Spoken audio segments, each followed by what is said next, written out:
What's all this about a lost mountain of gold won in the 1930s? Well, nestled amidst the desolate beauty of the New Mexico desert, Victorio Peak stands shrouded in legend. Tales of hidden riches echo through canyons carved by wind and time, whispering of a vast treasure unearthed by Doc Noss in 1937. But beyond the allure of gold lies a story woven with adventure, tragedy, and the enduring legacy of a couple drawn to the heart of this mystery. In today's episode of What's All This, we consider the circumstances around this and the lives of the couple Doc and Babe Noss. Is Victorio Peak's lost treasure fact or fiction? Nestled amongst the sun-scorched plains of New Mexico, Victorio Peak stands as a sentinel, not just to the harsh beauty of the desert, but to a mystery that has captivated treasure hunters and historians for over 70 years. Here, in 1937, Doc Noss, a man shrouded in controversy, claimed to have stumbled upon a hidden cavern brimming with riches. 79 skeletons, a trove of gold, rare coins, and dazzling jewels. Was it a fantastical yarn spun by a charismatic showman, or was Doc onto something truly extraordinary? If you're enjoying this video, make sure to hit the like button and subscribe for more content. Also, leave a comment down below about what you would like to watch next, and I will do my best to provide content you guys want to know about. Now back to today's content.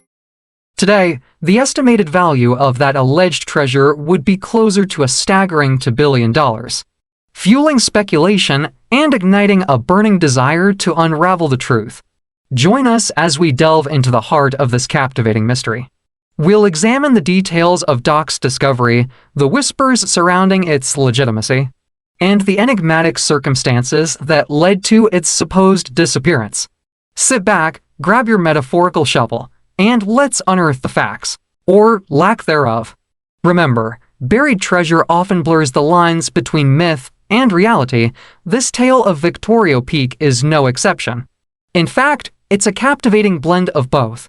Tonight, we explore the legend of a vast fortune hidden beneath the mountain, a fortune valued at a staggering $2 billion today.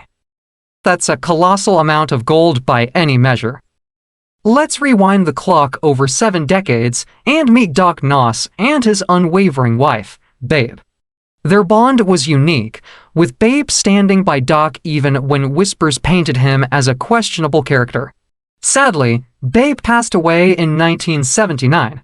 Fortunately, thanks to the gracious donation of a television interview by her family, first-hand testimony will become part of our investigation. So, the question begs, was the treasure an elaborate hoax concocted by Doc Noss, or the real deal? We present the facts, you be the judge. Buckle up, because the search for Victorio Peak's lost treasure is about to embark on a thrilling journey. It was November 1937. The unforgiving sun beat down on the desolate expanse of White Sands, New Mexico. 100,000 acres of the Embryo Basin stretched before them, a harsh landscape, adorned only with sagebrush, the occasional vulture circling overhead, and the ever-present threat of rattlesnakes lurking in the shadows. A group of friends, including Doc Noss and his wife, were deer hunting, seeking their quarry amidst the rugged beauty. Doc, ever the explorer, ventured further, ascending the imposing Victorio Peak. As Babe Noss later recalled, the women stayed at camp and the men went out for deer. Doc, on the first day of the hunt, was up on the mountain exploring. He was looking for water sources or anything else interesting. It was during this exploration that fate, or perhaps legend, intervened. Doc stumbled upon an opening hidden behind rocks. With a great deal of effort, Doc struggled to dislodge a very large boulder which finally yielded to his efforts, releasing a blast of stale air that whipped his face. Intrigued, he had unearthed not just a crevice, but an entryway to the unknown. Peering inside, he saw a rickety ladder leading down into the darkness. This was no natural cave. It was a deliberate passage, a concealed door to secrets buried beneath the mountain's heart. Curiosity battled with caution in Doc's mind. He knew the descent could be perilous, yet the allure of discovery proved too strong. Taking a deep breath, he started down, each step echoing in the silent depths, each rung carrying him closer to the truth, or perhaps into the jaws of a carefully woven myth. His descent led him into a realm unlike any he had ever imagined. The passage twisted and turned, morphing into an uncharted labyrinth. Narrow, hand-hewn tunnels snaked deeper, each turn whispering stories of long-forgotten hands that carved them out of the mountain's flesh. Finally, the labyrinth yielded to a cavern of staggering size, its ceiling lost in the shadows. Drawn by an explorer's instinct, Doc ventured further. In one chamber, his heart lurched. An old chest sat nestled against the wall, its weathered lid emblazoned with an inscription in archaic English, sealed silver.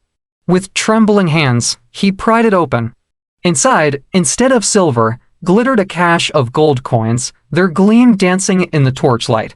This was but the first among many treasures he would uncover: gold bars. Sparkling jewels, artifacts whispering of a civilization lost to time. The value of the hoard, if estimates hold true, would reach a staggering $2 billion today. But where was it now? More than 7 decades later, did it still lie hidden beneath Victoria Peak, guarded by the mountain's silence? Or had it vanished, claimed by unknown hands? To understand the mystery, we must step back in time and meet Doc and Babe Noss. Doc, a flamboyant figure, had traversed the country as a traveling medicine showman. In 1933, his life took a turn. He met and married Ova Beckwith, affectionately nicknamed Babe. They traded the nomadic life for a foot clinic in Hot Springs, New Mexico, but adventure still flickered in Doc's eyes. Terry Delonis, Doc's grandson, remembers him as a man who loved adventure and was fascinated by history. Babe, he describes as a formidable character, extremely strong-willed, loving, very generous, and absolutely devoted to Doc. News of the alleged treasure ignited a frenzy. Treasure hunters descended upon the peak, driven by greed and the intoxicating whisper of hidden riches. Yet, despite years of searching, the treasure remained elusive. Some dismissed Doc's claims as fantastical delusions, while others clung to the belief that the labyrinth still held its secrets. We will delve deeper into this captivating mystery, exploring the questions that continue to shroud Victoria Peak. What became of the treasure? Did Doc truly unearth a mass death? And what truly motivated his relentless pursuit of the unknown?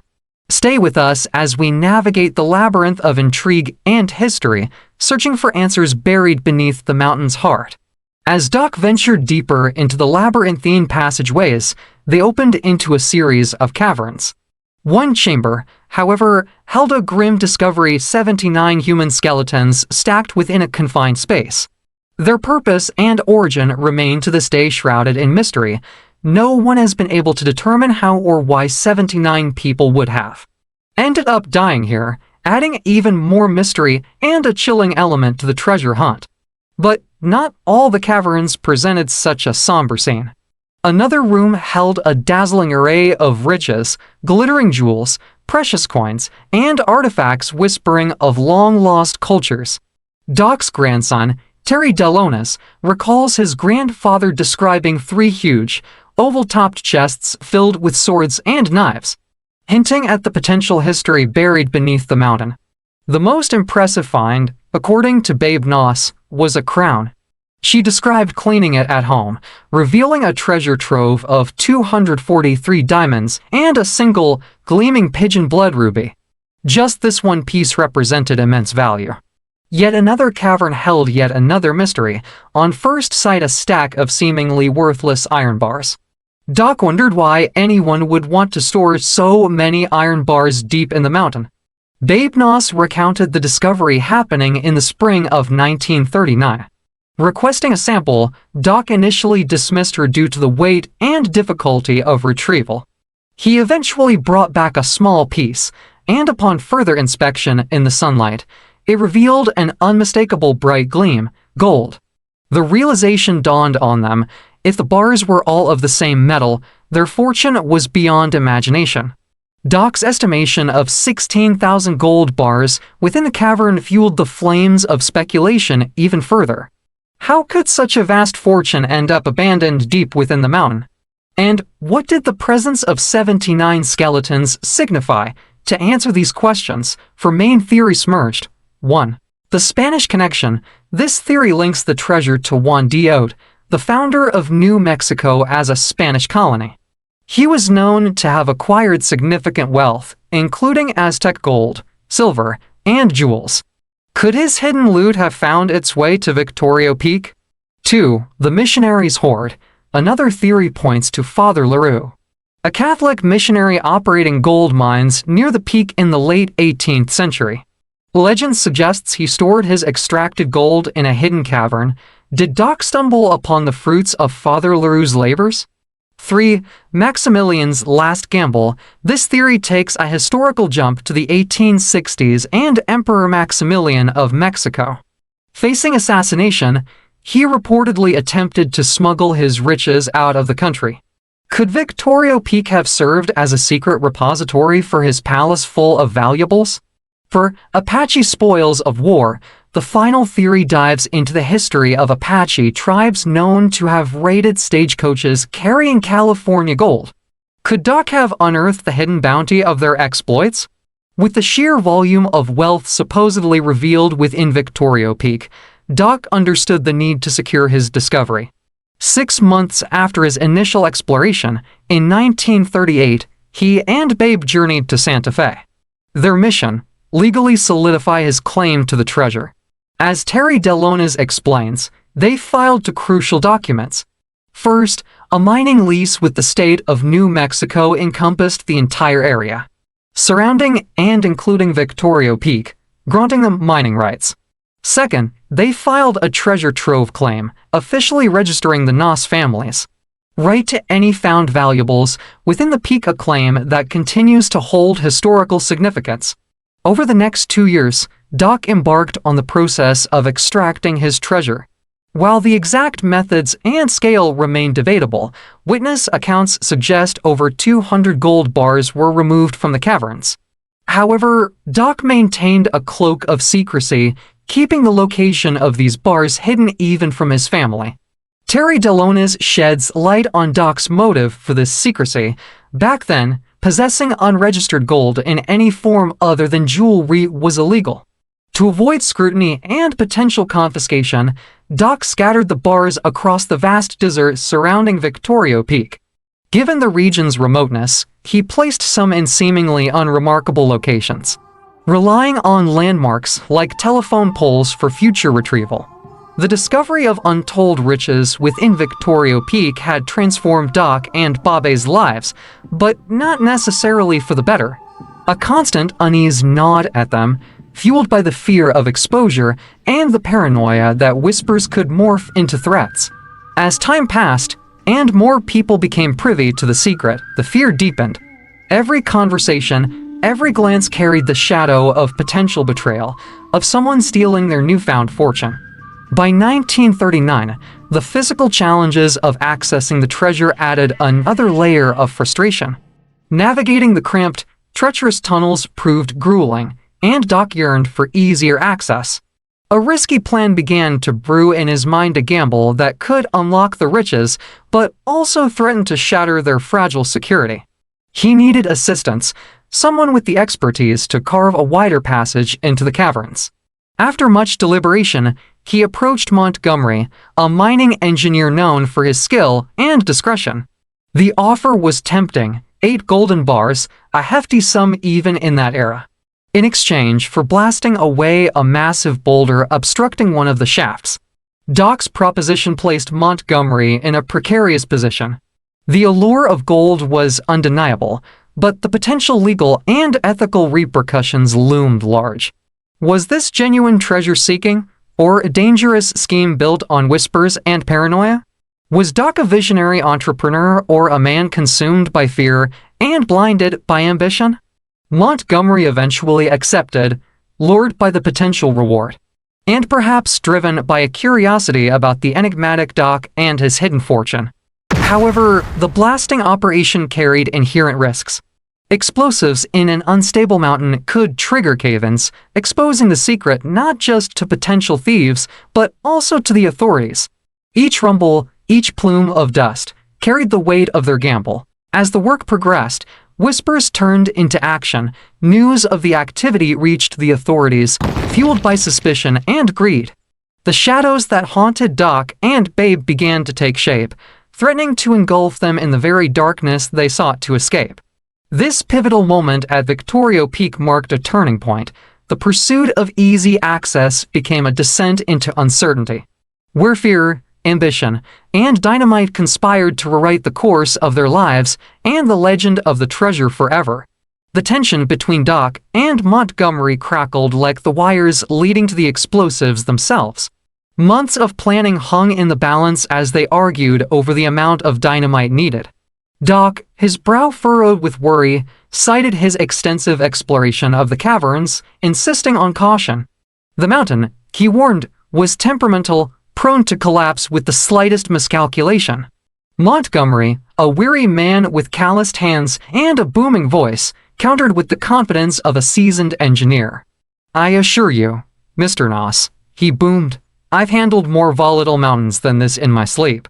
A few well-placed charges, and that boulder will crumble like stale bread." Doc held his ground, but eventually, swayed by Montgomery's assurances and the promise of swift access, he reluctantly agreed. The explosives were set, the wires coiled like venomous snakes waiting to strike. A tremor ran through Doc as Montgomery ignited the fuse, a flicker of orange against the darkening sky. The blast echoed through the canyons, a thunderous roar that sent birds scattering and dust churning. But the tremor that followed wasn't the satisfying rumble of collapsing rock. Instead, the mountain groaned, a deep, unsettling sigh, then silence. Doc's heart hammered against his ribs as he rushed towards the shaft. What he saw filled him with dread. Upon further inspection, it was discovered the passageways within had collapsed, replaced by a pile of rubble. Doc's treasure, his dreams of wealth, buried under tons of earth and stone. Despair gnawed at him, leaving only a bitter ember of anger. His fear had been vindicated, yet there was no turning back. He salvaged what he could, and indeed upon reflection he still had possession of around 100 gold bars, hidden in the vast desert, in addition to the jewel-encrusted crown. But how could he unlock their value? Selling them openly was out of the question, illegal and fraught with danger. He needed a buyer, someone discreet and desperate enough to turn a blind eye. 1948 brought a glimmer of hope in the form of Charlie Ryan, a man shrouded in whispers and speculation. He boasted the cash Doc craved, and the willingness to make a deal. 51 bars, Charlie agreed, to be exchanged within a week. A tense arrangement, a gamble fueled by desperation and the lingering shadow of the collapsed shaft. As the sun dipped below the horizon, casting long shadows across the desert, Doc took stock of his remaining bars. The treasure of Victoria Peak, once a promise of a golden future, had become a burden. A reminder of a gamble gone wrong and the steep price paid for a dream buried beneath the mountain's silent embrace. Doc's simmering paranoia about Charlie Ryan, fueled by whispers and shadows, reached a boiling point. Unwilling to trust Ryan fully, he enlisted the help of Tony Jolly, an acquaintance, to move the hidden gold bars to a new location deep within the desolate desert. This act of caution, unfortunately, would mark a tragic turning point. On March 5, 1949, Doc and Ryan met as planned. Unfortunately, it quickly escalated into a heated argument. As accusations flew, Ryan, with a cold glint in his eyes, drew his gun.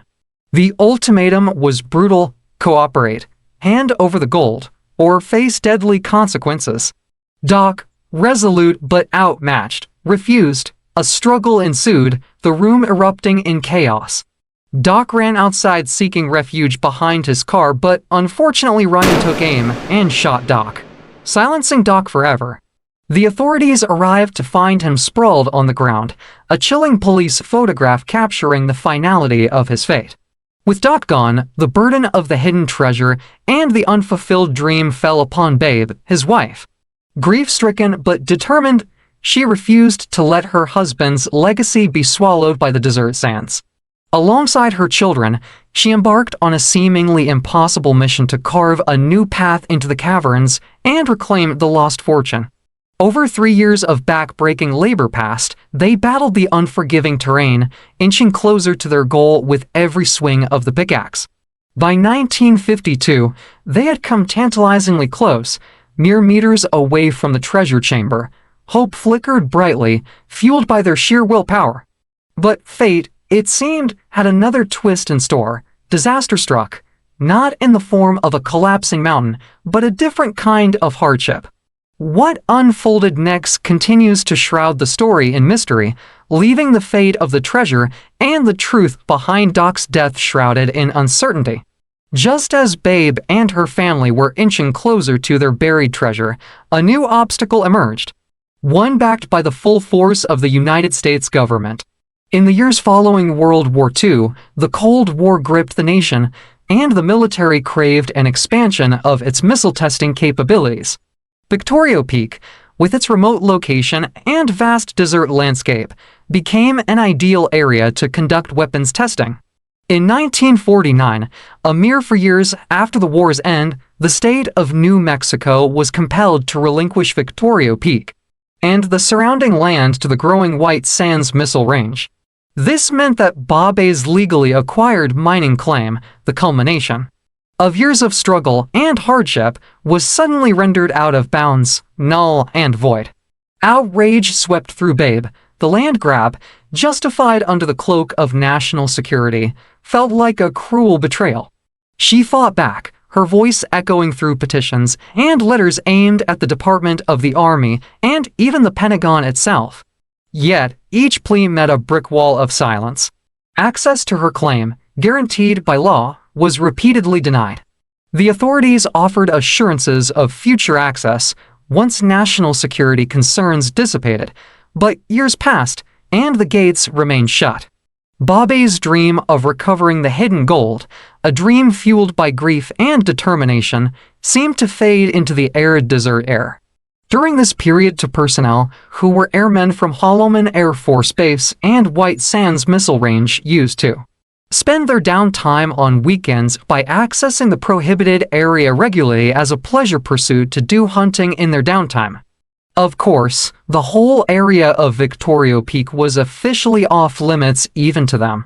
But they thought there was no harm in exploring the area over weekends when there was no testing taking place. So, by coincidence, they stumbled on a concealed entrance on the lower part of Victoria Peak, and through this entrance they began exploring. Eventually, after much exploring, this led them into the area of caverns where the gold and treasures were concealed on Victoria Peak. This was now a new way in through a previously undiscovered route. They were naturally quite taken aback by the discovery of the gold. As they continued exploring, they realized the extent of the find. There was enough gold in that mountain to literally make a yellow brick road. After much discussion, they came to the conclusion that due to being a restricted area, they were forbidden to be in. And being in trusted positions in the military, they had best not remove any of the gold and report to their superiors about the find. Following their discovery, the airmen reported their findings to their superiors. While not punished formally, they were reprimanded and forbidden from further exploration. However, their fear of others exploiting the treasure led them to take a controversial step. The next weekend, they returned to the hidden entrance and used explosives to seal it off in several places, believing they were securing it solely for themselves. This act raised significant questions about their motivations and ethical boundaries. While their initial decision to report the discovery was commendable, their subsequent attempt to conceal and potentially claim the treasure added another layer of complexity to the story. Meanwhile, 1961 saw the U.S. Army establishing a classified military operation at Victoria Peak. This development greatly alarmed Babe Noss, who, along with the state of New Mexico, filed an injunction against the Army's activities. They argued that the excavations encroached upon her legally acquired mining claim and constituted an illegal denial of her right to access and mine the property. The fight escalated in 1963, with the Army demanding exclusive rights to Victoria Peak, including mineral rights. This aggressive move aimed to completely cut Babe and her family out of their years-long pursuit of the hidden treasure. Fortunately, the state of New Mexico rejected the Army's request. However, aerial photographs revealed an unsettling reality. The once pristine landscape of Victoria Peak was now scarred by a network of newly constructed roads. This evidence suggested that the Army had invested significant resources in searching for the elusive treasure, further highlighting the complexities and controversies surrounding the site. As whispers of Doc Noss's hidden treasure spread, various groups became drawn to the allure of unearthing the riches. One such group approached a prominent lawyer, F. Lee Bailey, hoping to secure permission for excavation and gold sales through then Attorney General John Mitchell. However, the Watergate scandal exposed this plan. John Dean, during his testimony, alluded to Bailey's client and a substantial amount of gold offered in exchange for immunity. This public revelation added yet another layer of intrigue to the already scandal-filled captivating mystery. Norman Scott, corroborating Dean's claims, asserted that Bailey's client, possibly even involving military personnel, possessed a significant gold treasure hidden in the Southwest, potentially near Milton Noss's earlier discovery. By 1977, the persistent rumors surrounding Victoria Peak's wealth forced the Army's hand. A diverse group, including Babe Noss herself, treasure hunters, an Apache Nation representative, and even purported Jesse James heirs, united under the guidance of seasoned adventurer Norman Scott. This unusual alliance embarked on a 10-day expedition, driven by a singular question: did Victoria Peak truly hold riches? Or would they join the ranks of those who failed, fulfilling the Army's ominous warning, "Many have searched, all have failed"?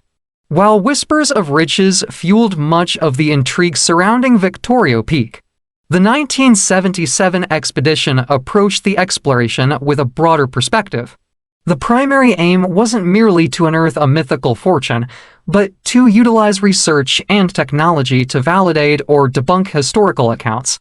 Existing evidence suggested potential valuables, like gold bars, had been removed from the mountain, possibly near a specific shaft. This expedition, armed with both historical documents and advanced equipment, aimed to verify or disprove these claims through a combination of electronic scans and field observations. Treasure wasn't the sole focus. Dr. Lambert Dolphin, a scientist equipped with cutting-edge ground radar technology, joined the team. His mission: to detect any evidence of a hidden chamber deep within the mountain, echoing Doc Noss's earlier descriptions. Dr. Dolphin's radar scans yielded intriguing results. At depths of 300 to 400 feet, the scans picked up intriguing echoes, suggesting the possibility of a large cavern, eerily aligning with Doc Noss's claims about a secret space at the mountain's base. However, the exact location remained elusive. Despite the 1977 expedition being the last official search, the legend of Doc Noss's hidden treasure endures. Whispers persist, hinting at a jeweled crown and other riches concealed within Victoria Peak or scattered across the vast New Mexico desert. Whether these tales hold any truth remains an enduring mystery. While Doc Noss's heirs haven't yet recovered the rumored gold, whispers persist of his accomplice, Tony Jolly, retrieving some years later. 7 decades after the initial discovery, a sense of unfinished business drives Doc and Babe Noss's descendants. Motivated by honoring their family's legacy, they continue their pursuit, determined to unlock the secrets of Victoria Peak and finally solve the enduring mystery of the hidden treasure. In 1977, the governor of New Mexico saw potential benefits in resolving the long-standing enigma. He recognized the potential for excitement, economic stimulation, and even public benefit through recovered treasure taxes. The prospect of uncovering such a fortune was undeniable, arguably the biggest discovery in New Mexico's history. The saga of Victoria Peak unfolds like a captivating tapestry woven with threads of legend, intrigue, and enduring mystery. From Doc Noss's initial discovery and tragic demise to the relentless pursuit by his family and various treasure hunters, the mountain has become a battleground between hope and reality, fueled by whispers of riches hidden within its depths. Despite numerous expeditions and technological advancements, the treasure's existence remains unconfirmed. Doc Noss's descendants continue their fight for access, driven by a desire to honor their family's legacy and unlock the mountain's secrets. Following Babe Noss passing away in 1979 without witnessing the treasure's retrieval, her family remains steadfast. Each year, they petition White Sands Missile Range for access, determined to unlock the mountain's secrets. What awaits them remains shrouded in the unknown. The possibility of an empty cavern, echoing with only the whispers of past treasure hunters, cannot be ignored. Yet, the tantalizing hope persists, the hope of uncovering what could be one of the most significant lost treasures of modern times. Ultimately, Victoria Peak stands as a testament to the enduring allure of hidden riches and the human spirit's relentless pursuit of the unknown. Whether the treasure truly exists or not, the mountain's story serves as a reminder that the true value may lie not in the gold itself, but in the tenacity, determination, and enduring legacy passed down through generations. It invites us to ponder the motivations behind the search, the complexities of historical narratives, and the enduring power of a captivating mystery. Thank you for listening. Please join me next time when we will delve into another episode.